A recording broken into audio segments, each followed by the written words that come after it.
পবিত্র কুরআনুল কারীমের 66 নাম্বার সূরা কি করে আলোচনা শুরু কোন ভূমিকা 66 নাম্বার সূরা সূরাটির নাম হলো মুলক বলেন কি নাম মুলক মুলক মানে সার্বভৌমত্ব কর্তৃত্ব রাজত্ব পাওয়ার ক্ষমতা আল্লাহু আকবার বলেন যেহেতু নির্বাচনের বছর একটু ক্ষমতা নিয়ে আলোচনা শোনা দরকার আছে না নাই জি আমরা দুনিয়াবি ক্ষমতার কথা বলবো না চলেন কোন দিকে নিয়ে যাই একটু অপেক্ষা করেন আস্তে আস্তে টের পাবেন ইনশাআল্লাহ সূরার নাম কি বললাম মুলক মোট আয়াত আছে 30টি রূপ আছে 2টি বিশ্বনবীর মক্কার জিন্দেগিতে আল্লাহ রাব্বুল আলামিন এই সূরাটি নাযিল করেছেন আমি আপনাদের সামনে দুইটা আয়াতে কারিমা তেলাওয়াত করেছি এক নাম্বার আয়াতের আলোচনা গরম দুই নাম্বার আয়াতের আলোচনা নরম বেশি গরম করে ছেড়ে দিলে অঘটন ঘটতে পারে এজন্য ঠান্ডা করার ব্যবস্থা আছে ইনশাআল্লাহ এইবার জবান করে সবাই আমার সঙ্গে তেলাওয়াত করুন আউযু বিল্লাহি মিনাশ শাইতানির রাজীম বিসমিল্লাহির রাহমানির রাহিম বিদায় ক্ষমতা শয়তানের কাছ থেকে আল্লাহ পাকের কাছে আশ্রয় প্রার্থনা চাচ্ছি পরম করুণাময় দয়ালু আল্লাহ তাআলা নাম শুরু করছি সূরার নাম কি বলেছে ভাই সূরা মুলক আশেপাশে যারা আছেন দয়া করে কথা বলবেন না কানে আওয়াজ আসলে আমার কষ্ট হয় চুপচাপ থাকবেন নীরব আমার আল্লাহ রাব্বুল আলামিন বলেন তাবারাকাল্লাযী বিয়াদিহিল মুলকু ওয়া হুয়া আলা কুল্লি শাইইন কাদির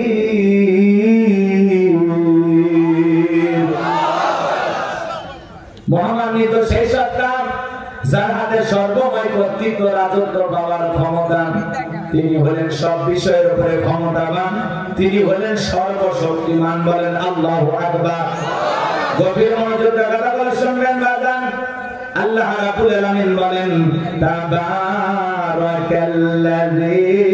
বিয়াদিহিল মুলকু ওয়া হুয়া আলা কুল্লি শাইইন কাদির মহামান্বিত সেই সত্তা যার হাতে সর্বময় কর্তৃত্ব রাজত্ব পাওয়ার ক্ষমতা তিনি হলেন সব বিষয়ের উপরে ক্ষমতাবান বলেন আল্লাহু আকবার বলেন তো বাজান আসমানে ক্ষমতা চলবে কার জমিনে ক্ষমতা চলবে কার সকল ক্ষমতার একমাত্র মালিক কে আকাশ আর জমিন আল্লাহর চাইতে বড় কেউ আছে ওয়ালাম ইয়াকুল লাহু কুফুয়ান আহাদ আকাশ আর জমিনে আল্লাহর সমকক্ষ আল্লাহর সমতুল্য কেউ নেই বলুন আল্লাহু আকবার তাহলে বলেন তো বাজান আসমান জমিনের একমাত্র মালিক কে লিল্লাহি মুলকুস সামাওয়াতি ওয়া মা ফিল আরদ আকাশ আর জমিনের একচ্ছত্র মালিক আমার আল্লাহ তাহলে আসমান জমিনের সবকিছুর মালিক আল্লাহ সকল ক্ষমতার একমাত্র মালিক আল্লাহ পুরো পৃথিবীর ক্ষমতা রাজত্ব আছে আল্লাহ তাআলার কুদরতি হাতে তারা বলে ঠিক কি না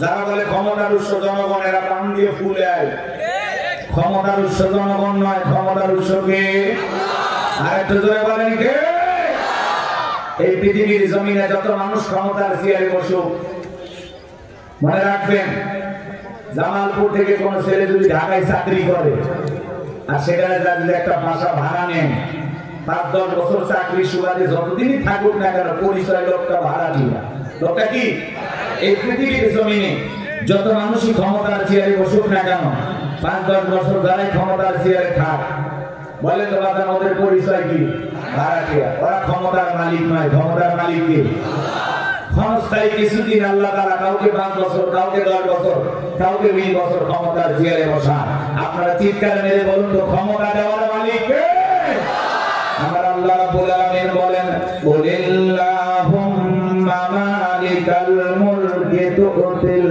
মুলকা মান তাশাউ ওয়া তানজিউল মুলকা মিম্মান তাশাউ ওয়া তুইজ্জু মান তাশাউ ওয়া তুযিল্লু মান তাশা বিয়াদিকাল খায়র ইন্নাকা আলা কুল্লি শাইইন কাদির।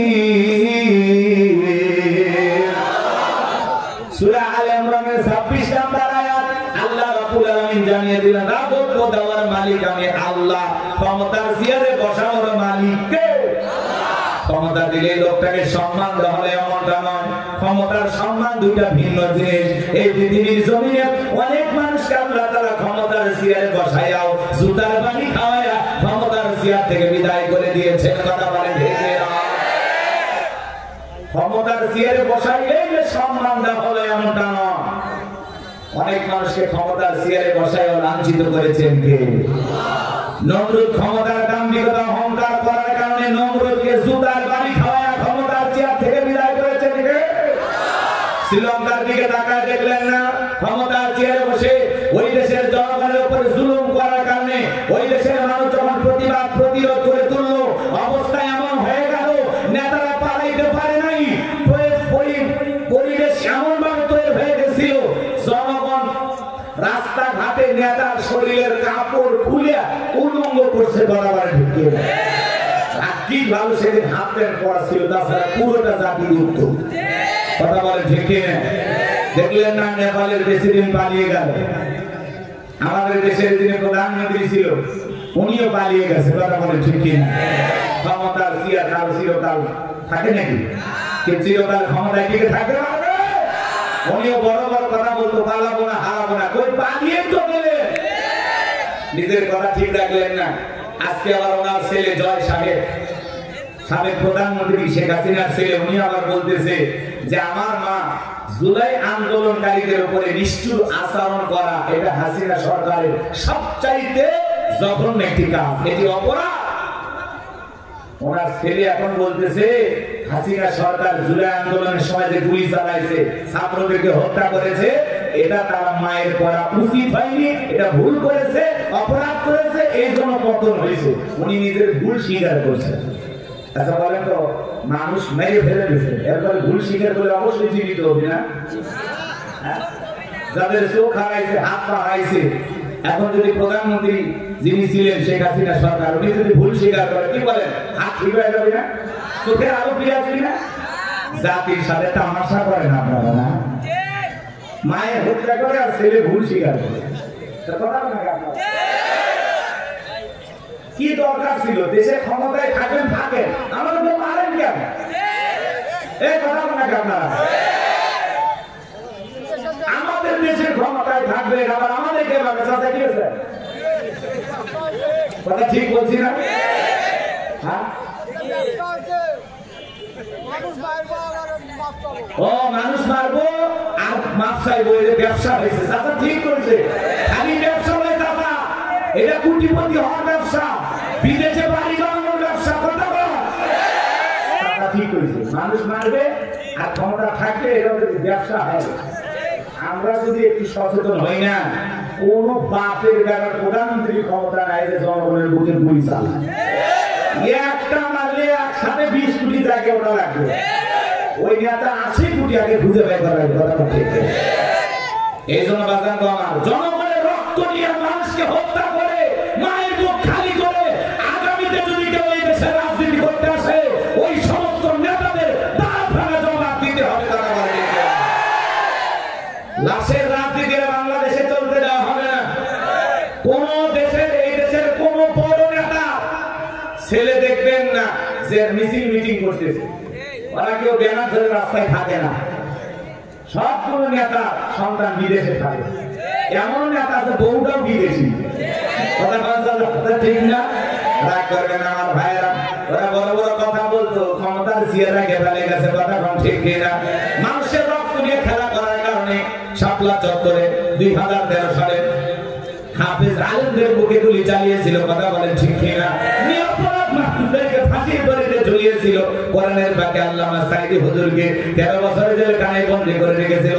হাজারো নির্যাতন জুলুম করে তারা গুম খুন করে এদেশের মানুষের জীবনকে অতিষ্ঠ করেছিল। ঘরে ঘরে চাকরি দেওয়ার কথা বলে ঘরে ঘরে মামলার লাশ পাঠিয়ে দিয়েছে। কথা বলেন ঠিক কিনা?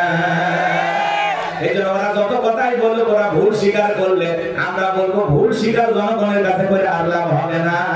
এদেশের জনগণ আপনাদের কথা আর বিশ্বাস করে না। জয় সাহেব আমেরিকা আছেন, ভালো থাকেন, এই দেশে আসেন না। ভুল স্বীকার করে নতুন করে দাঁড়াইতে চাইলেও এদেশের মানুষ আপনাদের অতীত ভুলে যাবে না। কথা বলে দেখে 50-60 বছর যাওয়াতে আমরা যারা বাইরে আছি মরে যাই, তারপরে আপনারা এসে ক্ষমতা করুন। কি দাদা রাগ করতেছেন মনে হয়? আমার ভাইরা চলেন না সামনের দিকে যাই। বাজার যে কথা বলতে চাচ্ছিলাম, মাঝে মাঝে উনি আবার কল দিয়ে আমাদের খোঁজ খবর নেন। দেশের কাছে আছি সব করে ঢুকবো, ঢুকবেন তো বের হলেন কেন? আসলে উনি বলে না ওনাদের কি কিন্তু আমরা মিস করি। কারণ কাঁচামরিচের দাম বেড়ে গেলে পরামর্শ দিত, গোস্তের দাম বেড়ে গেলে পরামর্শ দিত, ডিমের দাম বেড়ে গেলে পরামর্শ দিত। আমি চিন্তা করি ভবিষ্যতে এই দেশে যদি কোনো অস্থিরতা সৃষ্টি হয় তো আমাদের যে বুদ্ধি দিলে এরকম বিজ্ঞানী তো দেখেই না, আমরা তো মহা বিপদে আছি। কথা কারণ ঠিক কিনা? গোস্তের দাম বেড়ে গেলে কাগজ খোলার কথা কেন? নরেন্দ্র মোদী করে তো কয়েক হাজার গরু বেড়ে দেয়। সম্পর্ক রেখে লাভ কি? ইলিশ খাওয়ায় আর আমরা গরু দিদি আমার কথা বলে এরা পারে না তো। এই জন্য বাবা সিদ্ধান্ত নেন আগামীতে যেই দলেরই হোক একটা পুরুষ প্রধানমন্ত্রী চাই। কারণ মেয়ে মানুষের রাগ বেশি, দেশ বেশি, অভিমান বেশি। স্বামীর সাথে ঝগড়া লাগে, হাড়ি বাতি ভেঙে ফেলে দেয়, স্বামী তুলে আসার মারে রাগ করে বাপের বাড়ি চলে যায়। রাগ করে 20 কোটি জনগণ দিয়ে পালিয়ে গেছে। সিদ্ধান্ত নেন আগামীতে আজ যাই হোক কোন নারীকে দেশের প্রধানমন্ত্রী বানাবো না। যে দলই হোক পুরুষ নেতা চাই, তারা হাত তুলে দেখানো দেখি নারীদের দেখার দিন শেষ, আগামীতে পুরুষের বাংলাদেশ। তাই বলে আপনারা যারা বিএনপি করেন মন খারাপ করবেন না। দেশ নেত্রী বেগম খালেদা জিয়া উনি আপসী নেত্রী, ওনার কথা ভিন্ন, ওনার একটা সম্মান আলাদা। উনি অসুস্থ হয়ে দেশে পড়েছিলেন, জেল কেটেছেন, এদেশের মানুষকে বিপদে ফেলে কখনো পালিয়ে যাননি। উনি তো বাপের পেট, ওনার কথা ভিন্ন। হ্যাঁ রাগ করতেছেন নাকি? আর ইনি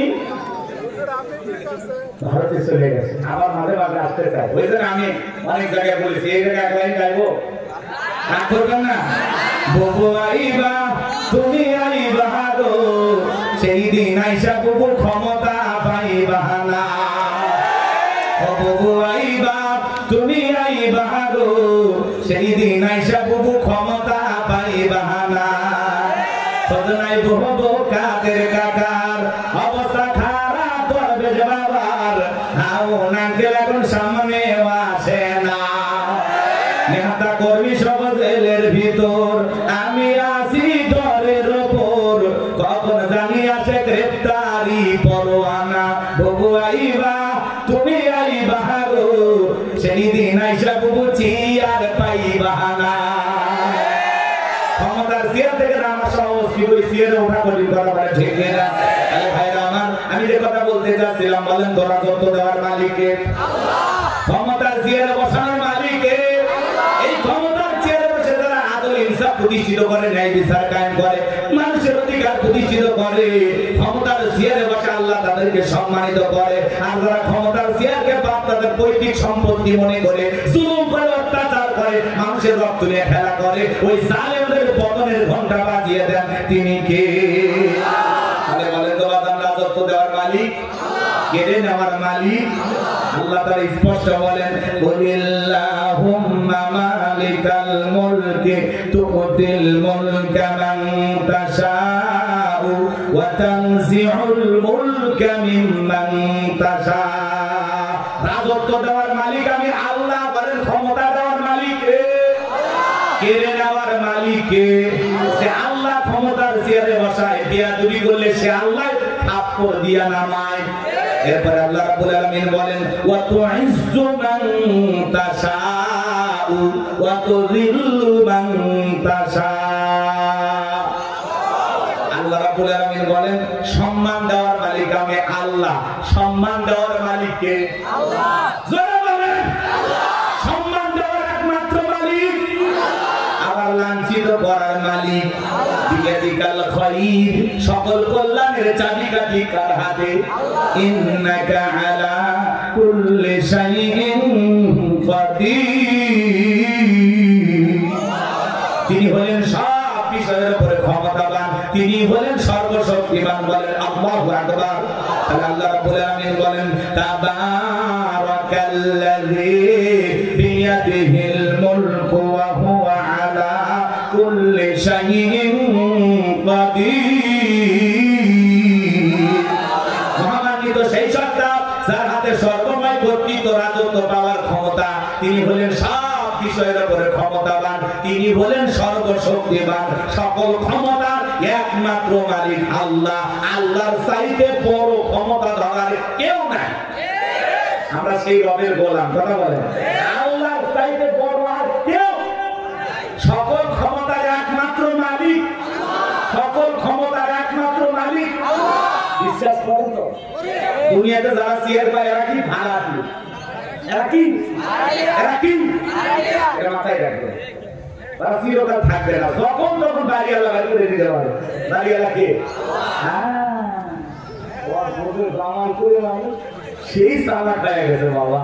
এবার চলেন বাজার। পুরো পৃথিবীর ক্ষমতা আল্লাহ তাআলা চারজন মানুষকে দিয়েছিলেন। জোরে বলেন কয়জন? বলতে গেলে অনেক সময় লাগবে। আরে ভাই, পুরো পৃথিবীর ক্ষমতা দূরের কথা, ছোটখাটো পাতি নেতা গরমে এলাকায় থাকা যায় না। আমি অমুক নেতার আপন খালাতো বোন, তার ছোট মেয়ে বিয়ে করেছি, কি হাইব্রিড পরিচয়। বিশ্ব নবীর জামানায় এরকম একটা পাতি নেতা ছিল। সেই সময় যারা গোত্রীয় লিডার, দলপতি, মোড়ল, মাতাব্বর ছিল, এরকম একজন ব্যক্তি ছিল। এর নাম ছিল মুহাবির আমর। নবী হিজরত করে মদিনায় চলে গেছেন। মক্কার কাফেরদেরকে রাসূলের কোনো মাথা ব্যথা নাই। রাসূল আপন গতিতে কালিমার দাওয়াত, ইসলামের প্রচার করতেছেন। এদিকে মক্কার মুহাবির আমর লাতুজ্জাতি সরস্বতী, রাধাকৃষ্ণ, ভগবতী প্রতিমাগুলোর সামনে দাঁড়ায়া ওয়াদা করতেছেন, প্রতিশ্রুতি দিচ্ছেন। নিজেকে বলতেছেন যতক্ষণ না আব্দুল্লাহ বেটা মুহাম্মদ সাল্লাল্লাহু আলাইহি সাল্লামের দেহ থেকে কাল্লা না ফেলাইতে পারবো, ততক্ষণ পর্যন্ত আমি এক ফোঁটা পানিও পান করব না। করে কন্যা উযবিল্লাহ। আমার নবী দেহ থেকে কাল্লা ফেলাইতে চায়। আমার নবী তার পাকা ধানে মই দিয়েছে। আমার নবী বাড়িতে চুরি করতে গেছে। আমার নবীর কি কোনো অপরাধ ছিল? এবার বলেন অপরাধ ছিল? ছিল না। তাহলে রাসূলকে কেন হত্যা করতে চায়? নবী কালেমার দাওয়াত দেয়, ইসলামের প্রচার করে, কোরআনের পথে মানুষকে আহ্বান করে, এক আল্লাহর পথে মানুষকে দাওয়াত দেয়। এটাই কাফের বেঈমানদের সহ্য হয় না। এটাই তাদের কাছে অপরাধ মনে হলো। এই জনগণ আমার ওরা স্লোগান দেয় 33 কোটি দেবতা আমরা মানি, আর এক আল্লাহকে মানলে সব সমস্যার সমাধান। এটা তারা বিশ্বাস করে না। এজন্য নবীর দেহ থেকে কাল্লাটা ফেলা দিবে এই ঘোষণা দিয়া বাজানগো আমার বিশাল একটা বাহিনী রওনা করেছে। আল্লাহ তাআলা এই খবর বিশ্ব নবীর কান পর্যন্ত পৌঁছায় দিলেন। নবী যখন জানতে পারলেন মক্কার মুহাবির আমর আমার মাথা নেওয়ার ঘোষণা করে রওনা করেছে, কি করা যায়? নবী বলেন আমার সাহাবীরা, মক্কার মুহাবির আমর আমার কাল্লা নেওয়ার ঘোষণা করে রওনা করেছে, তোমরাই বলো কি করা যায়? হযরত ওসমান নবম সাহাবী ডেকে বলেন, নবী আল্লাহর কাছে আপনি দোয়া করেন, আপনার মতো পয়গম্বর যদি দোয়া করে আল্লাহ অবশ্যই দোয়া কবুল করবেন। নবী উসমানের কথা শুনে হাত তুলে দোয়া করে বলতেছেন, আল্লাহ ওই মক্কার মুহাবির আমর আমার কাছে পৌঁছার আগে ওর হাতটা প্যারালাইজ করে দেন। বলতে দেরি আসমান থেকে আল্লাহ জিবরাইলকে পাঠাইতে দেরি করেন না। আল্লাহ বলে, জিবরাইল যাও, তাড়াতাড়ি আমার বন্ধুকে জানায় দাও আমি আল্লাহ পাক শুধু দুই হাত দোয়া করার জন্য দেই নাই, মাঝে মাঝে জালিম আর বেঈমানদেরকে সাইজ করার জন্য দুই হাতে লাঠিও তুলে নেওয়া লাগবে। বলুন আল্লাহু আকবার। নবীর কাছে জিবরাইল আসলেন, এসে বললেন নবী হাত নামান। নবী তখন হাত মুখে না লাগায় হাতের উপরে রেখে দিলেন। আমরা অনেকে দোয়া করি, আসলে দোয়া মুনাজাত করে না, আপনারা অনেকে দোয়া করে আর এরকম দড়ি পাকায়। আমার ঘুরে আছে আগেকার বাপ দাদারা মুরব্বীরা এরকম দড়ি পাকাইতা, দেখছেন না? এরকম পাড়ে দড়ি পাকায়, মুনাজাত করতে স্যার দড়ি পাকায়। আবার অনেকে দেখবেন এরকম মুনাজাত করে পিসার মাপে। আর যারা খুব বেশি তারা করে হাত তোলে না, চুপচাপ বসে থাকে।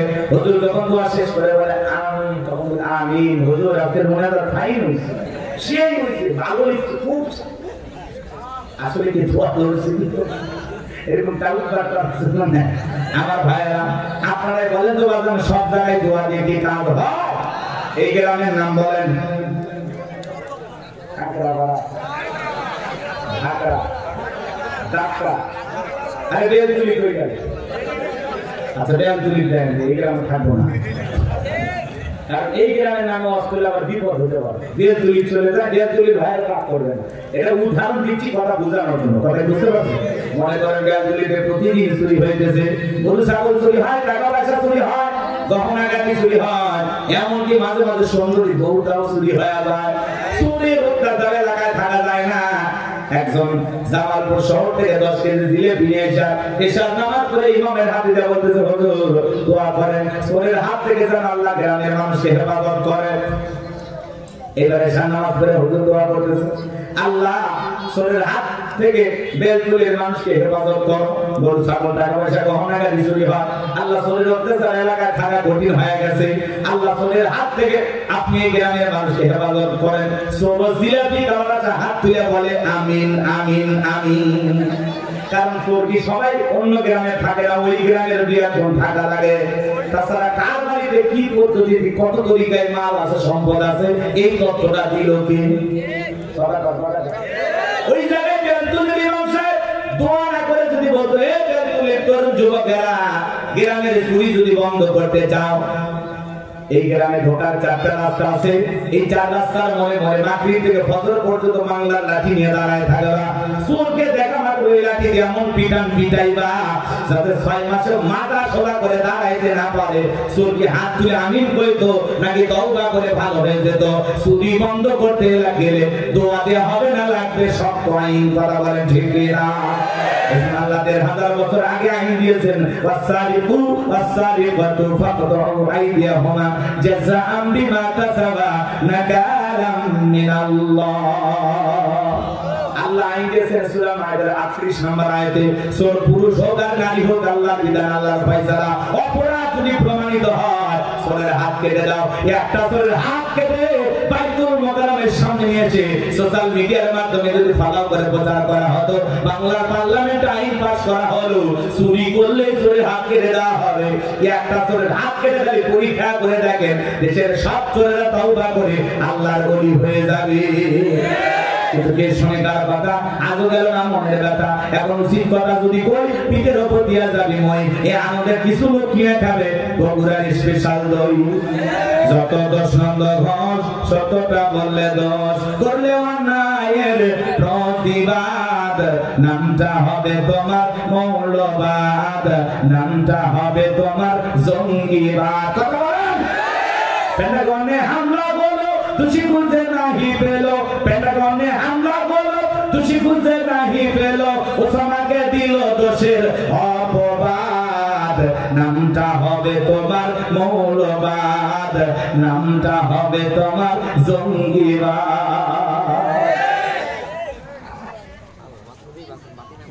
আপনাদের আরে বন্ধ চুরি বন্ধ করতে লাগে কার আইন এই জমিনে আল্লাহর আইন চালু হোক কারা কারা আছেন দুই হাত তুলে দেখান লিল্লাহি তাকবীর জমিদার আইন চলবে সে আল্লাহর এটা আমাদের দিলের চাওয়া কবে পূর্ণ হবে সেটা আল্লাহ জানে কারণ আমাদের মধ্যে ভেজাল আছে যা ওই দিকে যাব না অনেক রাত হয়ে যাবে লম্বা করার সুযোগ নাই নবীর কাছে জিবরাইল এসে বলে নবী গো দোয়া কবুল হবে না নবী টেনশনে পড়ে গেলেন কি করা যায় জিবরাইল বলে নবী সাহাবায়ে কেরামদের মধ্যে ঘোষণা করেন আপনার সাহাবীদের মধ্যে এমন কেউ কি আছে যে মক্কার মুহাজির আমরের সাথে মোকাবেলা করবে নবী এই কথা শোনার পরে সাহাবায়ে কেরামদেরকে ডেকে বলেন ও আমার সাহাবীরা তোমাদের মধ্যে এমন কেউ কি আছে যে মক্কার মুহাজির আমরের সাথে মোকাবেলা করবে নবী কোন সাহাবী দাঁড়ায় না হযরত আলী দাঁড়িয়ে গেলেন বলুন আল্লাহু আকবার আলী যখন দাঁড়িয়ে গেছে নবী ডেকে বলে আলী না বুঝে কেন দাঁড়াইছো তুমি কি জানো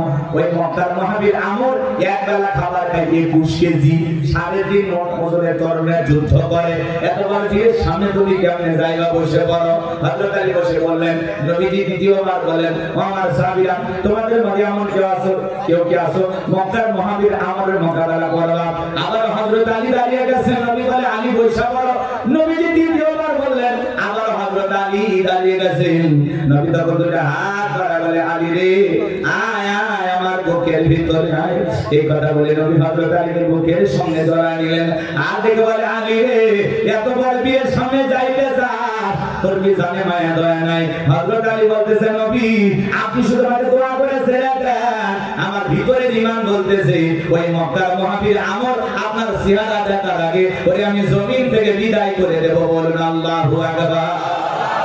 নবী বলে আলী খালি হাতে দোয়া করলে হবে না, ওসমান তোমার বাড়িতে কি তরবারি আছে? বলে হ্যাঁ তরবারি আছে। হযরত ওসমান তরবারি নিয়ে আসলেন, 27 ইঞ্চি লম্বা। লম্বা কিছু ঘটনা আছে বলার সুযোগ নাই বাজার। হযরত ওসমানের তরবারি বিশ্বনবী হযরত আলীর হাতে ধরা দিলেন। হযরত আলী তরবারি পায় মারতে দৌড়াইতে দৌড়াইতে দৌড়াইতে আমরের মুখোমুখি যখন হয়ে গেছে, হযরত আলীকে দেখা মাত্র আমর দেখে বলে কি রে পিচ্চি আলী তুই কেন আমার সামনে? হযরত আলী বলতেছে পিচ্চি নাকি? পরে বুঝাইতেছি। বলেন আল্লাহু আকবার। কথা আছে ছোট মরিদের ভালোবেসি। হযরত আলী একটা দোয়া পড়তেছেন আর দাঁত টানতেছেন। এই দোয়াটা পড়ে বাড়ির চতুর্দিকে ফুল দিতে পারলে, পানি ছিটায় দিতে পারলে বড় বড় দুর্ঘটনার হাত থেকে আল্লাহ আপনার পরিবারকে হেফাজত করবেন। আল্লাহু আকবার বলেন। কি সেই দোয়া বলবো? শোনেন শোনেন। হযরত আলী এবার তরবারিতে দাঁত টানতেছেন আর দোয়াটা পড়তেছেন। এরকম দাঁত টানা বোঝেন না? এরকম দাঁত টানতেছেন। দাঁতটা টানার পরে তরবারিটা উঁচু করে বলতেছে এই মক্কার মুহাবির আমর তোর যদি সাহস থাকে দাঁতটা পার হয়ে দেখায় আয় আল্লাহ হবে আয় আয় আয়। আল্লাহু আকবার বলেন। একটা আওয়াজ অনেক কিছু, একটা আওয়াজ কি অনেক কিছু। বাড়িতে ঢুকছে চোর, দাঁড়িয়ালা ল্যাংড়া দুটো পায় না, কিছু না তার জবান রেখে আওয়াজ দেয় জুড়ে আমার বাড়িতে চোর থাকি না ভেঙে দেবে। একটা আওয়াজে অনেক কিছু। মুসলমানরা যদি নারায়ে তাকবীর হুঙ্কার দিয়ে আজও ময়দানে নামে, বাতিলেরা জালেমেরা বেঈমানরা লুঙ্গি পরা টাইম দাবি না কথা বাঁধে। এটা আওয়াজই না, কাকু কুকু দিলে আওয়াজ দেয় না। লিল্লাহি তাকবীর। এটা আমাদের অস্ত্র, এটাই মূল হাতিয়ার। বলেন তো এদেশে যদি যত মুসলমান আছে সবাই মিলে যদি নারায়ে তাকবীর একবার দিয়ে হুঙ্কার দেয় আর যদি বলে বাংলাদেশে আমরা ইসলাম কায়েম করতে চাই, কারো ঠেকানো ক্ষমতা আছে? কিন্তু আমরা এগুলো করি না। হোক আস্তে আস্তেই হোক, আপনারা যেহেতু সহজ সরল মানুষ, আস্তে আস্তেই হোক। এরা করতেছেন আপনারা, কিন্তু ইমানের শক্তি থাকা লাগবে। বহিরাগত কোন আক্রমণ আসলে, জালেমদের কোন ষড়যন্ত্র আসলে এটা প্রতিহত করার মতো শক্তি সাহস আমাদের থাকা লাগবে। কথা বলে ঠিক না? আমরা হক কথা বলি, আমাদের কণ্ঠ ছিঁড়ে ধরার অনেক মানুষ দেখেছেন আপনারা। গাজীপুরের মুফতি মহিবুল্লাহ আল্লাহর একজন বান্দা ইমাম সাহেব ইসকনের বিরুদ্ধে কথা বলার কারণে, উগ্রপন্থী হিন্দুদের বিরুদ্ধে কথা বলার কারণে তাকে গাজীপুরের টঙ্গী থেকে গুম করে পঞ্চগড়ের বর্ডারে নিয়ে যাওয়া হলো। হাত পায়ে শিকল ধরে বাঁধা হয়েছে। উনি আজকে তার নির্মম সেই কষ্টের সেই সময়ের কথাগুলো তিনি নিজের মুখে জনগণের সামনে বলেছেন যে আমার উপরে কিভাবে নির্যাতন করা হয়েছে। কাছের বোতলগুলোতে পানি দিয়া, সেই বোতল দিয়া তার দুই রানে এমন ভাবে পিটানো হয়েছে, তার সেই নির্যাতন, তার উপরে কষ্টের সেই নির্মম বর্ণনা তিনি নিজের মুখে দিয়েছেন। তিনি বলেছেন আমি পর্দার কথা বলি, সুদ ঘুষের বিরুদ্ধে কথা বলি, আমি ভারতের আগ্রাসনের বিরুদ্ধে কথা বলি, উগ্রপন্থী হিন্দুদের বিরুদ্ধে কথা বলি, ইসকনের ষড়যন্ত্রের বিরুদ্ধে কথা বলি। এজন্য আমাকে টার্গেট করা হয়েছে। উনি বলেছেন যতদিন মহিবুল্লাহ বেঁচে থাকবে তার কণ্ঠকে থামানোর শক্তি কারো নাই। আমি মৃত্যু পর্যন্ত হক কথা বলেই যাব। এদেশের বিরুদ্ধে যত ষড়যন্ত্র হবে সব আমি ওপেনে বলে দেবো। আল্লাহু আকবার। কি সাহসী একজন কবি! এই ছেলে গল্প করার জায়গা বাবা এদিকে তাকাও। তোমাদের নিয়ে তো যত সমস্যা, পিচ্ছি বলাপা, যত সমস্যার মূল ছোট ছোট বাচ্চা, এদেরকে কন্ট্রোল করা যাচ্ছে না। এদের ওয়াজ আছে, এই তো তোমাদের ওয়াজ আছে। হ্যাঁ বাবা ছেলেবেলা ভালো অবশ্য, খালি কিছুদের কাটিটা সমস্যা। কাটির নাম কি? হ্যাঁ ভাতিজা, এগুলো কাটি দেওয়া যাবে। এর বাপ আছে? হ্যাঁ সন্তান উল্টা পাল্টা চুলের কাটিং দিলে বাবা হিসেবে আপনার শাসন করার দরকার আছে না?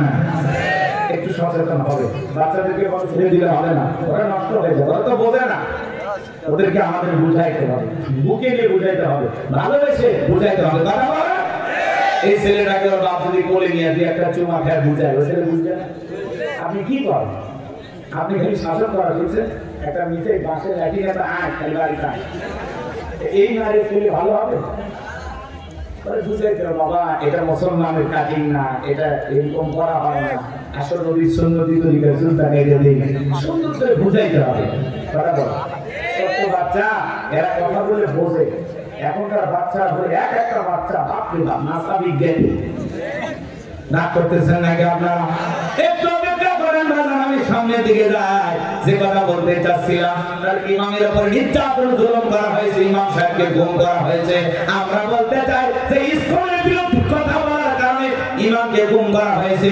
আপনারা মনে হয় ভুলে গেছেন 24 সালে চট্টগ্রামে একজন অ্যাডভোকেটকে হত্যা করেছিল ইসকনেরা। কথা বলেন, মুসলমানের সন্তানদেরকে পোশাক খাওয়া হয়েছিল এই ইসকনেরা। এরা ষড়যন্ত্র করেছে, এরা উগ্রপন্থী হিন্দু পরিকল্পনা করে এদেশের মুসলমানের সন্তানদেরকে নষ্ট করে দিতে চায়, এদেশে হাঙ্গামা ফিতনা ফাসাদ সৃষ্টি করতে চায়। এই জন্য বর্তমান সরকারের কাছে বর্তমান সময়ের সেরা দাবি ইসকনকে বাংলাদেশে নিষিদ্ধ ঘোষণা করতে হবে। কারা ইসকনকে নিষিদ্ধ ঘোষণা করতে চান দিয়ে হাত তুলে দেখা। ইসকনের কোন ষড়যন্ত্র মেনে নেওয়া হবে? আজকে ওই ইমাম সাহেবকে গুম করা হয়েছে, কালকে আমাকেও গুম করতে পারে, পরশু আরেকজন আলেমকে গুম করতে পারে, আদাল আলেমদেরকে গুম করতে পারে। এরপর আমরা হক কথা বলবো, বাংলার ভূখণ্ডে মুসলমানদের বিরুদ্ধে কোন ষড়যন্ত্র বরদাস্ত করা হবে না, মেনে নেওয়া হবে না। আমাদের সন্তানদেরকে জাহান্নামে নিয়ে যাবে, মুশরিক বানাবে, পোশাক খাওয়াবে, আমরা জীবিত থাকা অবস্থা এই জোরে বলেন না। এই জন্য সচেতন থাকতে হবে। এরা সেবার নামে ষড়যন্ত্র করতেছে, সেবার নামে ষড়যন্ত্র করতেছে। মাথা ঠান্ডা রাখা লাগবে। কেউ একজন আসলো আর একটা স্কুল খুলে বসলো, পাগলা হয় না। মাদ্রাসায় দেওয়ার ব্যাপারে হাজারবার ভাবেন।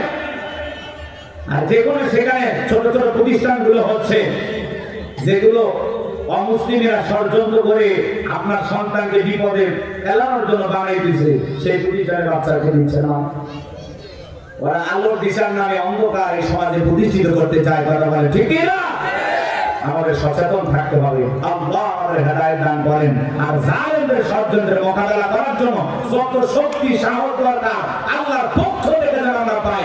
আল্লাহ এদেশের মুসলমানদের উপরে সাহায্য নাযিল করুন। আমিন। সম্মানিত ভাইরা আমার, দিল দিয়ে কথাগুলো বোঝার চেষ্টা করবেন বাজান। আমি যে কথা বলতে চাচ্ছিলাম গভীর মনোযোগ দিয়ে শুনেন। হযরত আলী তরবারিতে ডাকটা দিয়া তরবারিটা উঁচু করে বলতেছে, এই মক্কার মহাবীর আমার, তোর যদি সাহস থাকে ডাকটা পার হয়ে দেখা আয়। আল্লাহু আকবার বলেন। হযরত আলী আর আমার বাজা বাজা পুরো ঘটনাটাকে আপনারা একটু শুনতে চান?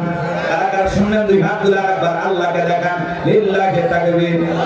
তাহলে বাজার আমি যে কথা বলতে যাচ্ছিলাম, আমার আল্লাহ রাব্বুল আলামিন বলেন, তাবারাকাল্লাযী বিয়াদিহিল মুলকু ওয়া হুয়া আলা কুল্লি শাইইন কাদির। মহামানিত সেই সত্তা যার হাতে সর্বময় কর্তৃত্ব, রাজত্ব পাওয়ার ক্ষমতা, তিনি হলেন সব বিষয়ের উপরে ক্ষমতাবান, তিনি হলেন সর্বশক্তিমান। বলেন আল্লাহু আকবার। আমার দিকে তাকান বাজান। চারজন মানুষকে আল্লাহ পুরো পৃথিবীর ক্ষমতা দিয়েছিলেন, চারজন। এর মধ্যে দুইজন ইমানদার আর দুইজন হলো কাফের। ইমানদারের মধ্যে একজন ছিলেন পয়গম্বর, নাম হলো সুলাইমান। সুলাইমান আলাইহিস সালামকে আল্লাহ রাব্বুল আলামিন পুরো পৃথিবীর বাদশাহী দান করেছিলেন। বলেন আল্লাহু আকবার। এমন একজন পয়গম্বর ছিল বাজান, মানব দানব জিন ইনসান সকলে তার হুকুম মানতে বাধ্য ছিল। আল্লাহর পয়গম্বর সুলাইমান আলাইহিস সালাম এমন একজন পয়গম্বর ছিলেন, পৃথিবীর ভাষা পর্যন্ত বুঝতেন। বলুন সুবহানাল্লাহ। নবী সুলাইমানকে আল্লাহ তাআলা একটা তক্তের সিংহাসন দান করেছিলেন। এই সিংহাসনে উঠে তিনি যেখানে যাইতে ইচ্ছা পোষণ করতেন, বাতাসের সাহায্যে আল্লাহ রাব্বুল আলামিন তার বিশাল সিংহাসনকে সেই জায়গায় নিয়ে যাইতেন। বলুন আল্লাহু আকবার। এখন জাহাজ গাড়ি হাওয়ায় চলে, অবকলের বিধান। এখন জাহাজ গাড়ি হাওয়ায় চলে, অবকলের বিধান। একদিন বিনা গলে হাওয়ায় চলতো নবী সুলাইমান মোরা সেই মুসলমান ধরে বলেন মারহাবা। আল্লাহ নবী সুলাইমান আলাইহিস সালামকে আল্লাহ রাব্বুল আলামিন পুরো পৃথিবীর বাদশাহী দান করেছিলেন। নবী সুলাইমানের বাদশাহীর ঘটনা যদি বলতে চাই 2-3 ঘন্টা আলোচনা করা লাগবে। এত সময় আপনার হাতেও নাই, আমার হাতেও নাই। তাহলে এক নাম্বার নবী সুলাইমান আলাইহিস সালামকে আল্লাহ রাব্বুল আলামিন পুরো পৃথিবীর বাদশাহী দান করেছিলেন। 2 নাম্বার বাদশা জুলকারনাইনকে আল্লাহ তাআলা পুরো পৃথিবীর রাজত্ব দান করেছিলেন। সূর্য উদয় হইতে সূর্য অস্তগামী পর্যন্ত, পূর্ব থেকে পশ্চিম পর্যন্ত পুরোটা পৃথিবীর ক্ষমতা আল্লাহ রাব্বুল আলামিন বাদশা জুলকারনাইনকে দান করেছিলেন। ইয়াজুজ মাজুজের আপনারা ঘটনা শুনেছিলেন যে বিশাল প্রাচীর নির্মাণ করে দিয়েছিলেন যেই বাদশা, সেই বাদশার নাম বাদশা জুলকারনাইন। বলেন আল্লাহু আকবার। এই পৃথিবীর ভূখণ্ডে আল্লাহ তাআলা 1 নয় 2 নয় 1600 বছর হায়াত তাকে দান করেছিলেন। বলুন আল্লাহু আকবার। বাদশা জুলকারনাইনের ঘটনা বলার সুযোগ নাই, তার ঐতিহাসিক কিছু সফর আছে যে ঘটনাগুলো বললে 3 রাত 3 দিন চলে যাবে, তবু আলোচনা শেষ হবে না। তাহলে 2 জন ঈমানদার, একজন নবী সুলাইমান আর একজনের নাম বাদশা জুলকারনাইন। 2 জনকে আল্লাহ রাব্বুল আলামিন পুরো পৃথিবীর বাদশাহী দান করেছিলেন। আর 2 জন কাফেরকে আল্লাহ রাব্বুল আলামিন পুরো পৃথিবীর বাদশাহী দান করেছিলেন। এর মধ্যে একজন জালেম বাদশা, যেই বাদশার নাম বাদশা বখতেনাসর। ওই জামানে আল্লাহ রাব্বুল আলামিন তার একজন পয়গম্বর পাঠিয়েছিলেন, নাম হলো দানিয়েল। আল্লাহ নবী দানিয়েল সালাম তার কওমের মানুষদেরকে ডেকে সুন্দর করে দাওয়াত দিতেছেন, ইয়া বানি ইসরাঈল আযকুরু নি'মাতি আল্লাতী আন'আমতু আলাইকুম ওয়া আন্নী ফাদ্দালতুকুম আলাল আলামিন। আল্লাহ নবী দানিয়েল সালাম বলেছিলেন উম্মতকে ডেকে বলে, শোনো, তোমাদের বাপদাদা কৃতদাস ছিল, গোলাম ছিল, মানুষের বাড়িতে চাকরের কাজ করত। সেই গোলামের জিন্দেগি থেকে, দাসত্বের জিন্দেগি থেকে আল্লাহ তাআলা তোমাদেরকে মুক্ত করেছেন, স্বাধীন করেছেন। এখনো সময় আছে, এক আল্লাহর ইবাদত করো। গাছের পূজা করো না, মাছের পূজা করো না, চন্দ্রের পূজা করো না, সূর্যের পূজা করো না। কোনো মতেই পয়গম্বরের কথা তারা শ্রবণ করেও কোনো লাভ হলো না। তারা উল্টো দিকে বলে, পয়গম্বর পুরান দিনের গল্প শোনায় লাভ নাই, বাপদাদা কি করেছিল আমরা জানতে চাই না, আমরা ভালো আছি, সুখে আছি, আমাদের আরাম আছে, কোনো অভাব নাই। বিনা বলে আল্লাহ নবী প্রত্যাখ্যান করলেন। পয়গম্বর সকালে দাওয়াত দেয়, বিকেলে দাওয়াত দেয়, সন্ধ্যায় দাওয়াত দেয়, কোন মতেই যখন বনি ইসরাঈল উম্মতের দাওয়াত গ্রহণ করলেন না। সংক্ষিপ্ত করে একটু বলে দিয়ে যায় বাজান আমার, আল্লাহ নবী দানিয়েল পরিশেষে থেকে বলে, শোনো, কোন জাতির মানুষ যদি দাম্ভিকতা করে, অহংকার করে, আল্লাহ তাআলা ওই জামানার মানুষের উপরে 2 ধরনের আযাব আর গজব পাঠায়। 1 নাম্বার হলো আসমান জমিনের আযাব আর গজব দিয়ে আল্লাহ তাদেরকে ধ্বংস করে দেয়, আর না হয় তাদের ভাগ্যে জালেম শাসক পাঠায়া দেয়। দেশের জনগণ হবে যেমন, দেশের নেতাও হবে তেমন। জনগণ 1 নাম্বার, নেতা 1 নাম্বার, জনগণ 2 নাম্বার, নেতা হবে 6 নাম্বার। গাছের গোড়া ঠিক, মাথা ঠিক। দেশের জনগণই পারে সমাজকে, রাষ্ট্রকে পরিবর্তন করে দিতে, কথা বলে ঠিক কি না? আমার ভাইরা গভীর মনোযোগ দিয়ে শুনে, লম্বা হবে, লম্বা করবো না, সংক্ষিপ্ত করে বলে দিয়ে যাই। আগমন ঘটার পূর্বে যে ঘটনাগুলো ঘটেছিল, লম্বা ঘটনা, লম্বা করার সুযোগ নাই। আল্লাহ নবী দানিয়েল সালামের কথা যখন তারা কোনো মতেই গ্রহণ করলো না, বনি ইসরাঈল উম্মতরা ছিল ঠেটা, এরা সহজে সবকিছু বিশ্বাস করতো না। কথাটা বুঝতে পেরেছেন? এইবার আল্লাহ রাব্বুল আলামিন তখন ওই বনি ইসরাঈল উম্মতের উপরে জালেম বাদশা বখতেনাসরকে পাঠিয়ে দিল। বাদশা বখতেনাসর ক্ষমতার চেয়ারে বসার পরে হাজার হাজার নিরাপরাধ মানুষকে জেলখানায় বন্দী করলো। আল্লাহ নবী দানিয়েল সালাম সহ তার ৭০,০০০ উম্মতকে জেলখানায় বন্দী করলো। আল্লাহর নবী জেলখানায়, নবী যদি জেলখানায় যায়, মাঝে মাঝে কোরআন হাদিসের হক কথা যারা বলবে, নাইবে রাসূলের ভূমিকা যারা পালন করবে, তাদেরকে মাঝে মাঝে জেলখানায় যাওয়া লাগতে পারে। আর আলেমেরা জেলখানায় গেলে সম্মান কমে না বাড়ে। সম্মান কমে না বাড়ে। চোর ডাকাত, লুচ্চা বদমাই, সন্ত্রাস, এরা জেলখানায় গেলে মানুষ তাদেরকে ঘৃণা করে। আর আলেমেরা জেলখানায় গেলে তাহাজ্জুদ করে দোয়া করে, নফল রোজা রেখে আলেমদের পক্ষে দোয়া করে। আল্লাহ নবী কোন জায়গায়? এই জন্য গভীর রাত, বোঝেন না, গভীর রাতে মাহফিল করা বসে। ভাই দাওয়াত দিচ্ছে, আর আজকে মাহফিলে ভাই দাওয়াত দিয়ে নিয়ে আসছে, অনেক সহযোগিতা করেছে আমার ইমদাদুল ভাই, তারা সহ যারা এই যে ভাটিপাড়াতে মাহফিল আছে 7 জানুয়ারি থেকে আসবে ইনশাআল্লাহ। আমি আজকে কষ্ট দিতে চাচ্ছি না, শেষ করে দেবেন।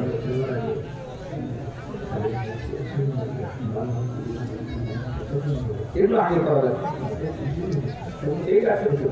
ঠিক ঠিক ঠিক বসেন, আমি আগে বলছি না, ওরা বসে করা যাবে। যদি ধৈর্য নিয়ে বসেন 2 ঘন্টা ওয়াজ করতে আমার আপত্তি না, সেটা আপনারা আমাকে রেখে চলে যাবেন আর আমি ওয়াজ করবো, ওই ধৈর্য আমার নাই। কারণ শ্রোতা ওরা বসা করলে আলোচনা শান্তি পাওয়া যায়।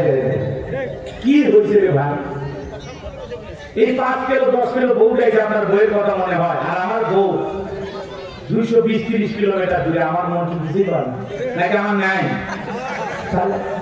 এত অস্থির কে আপনার?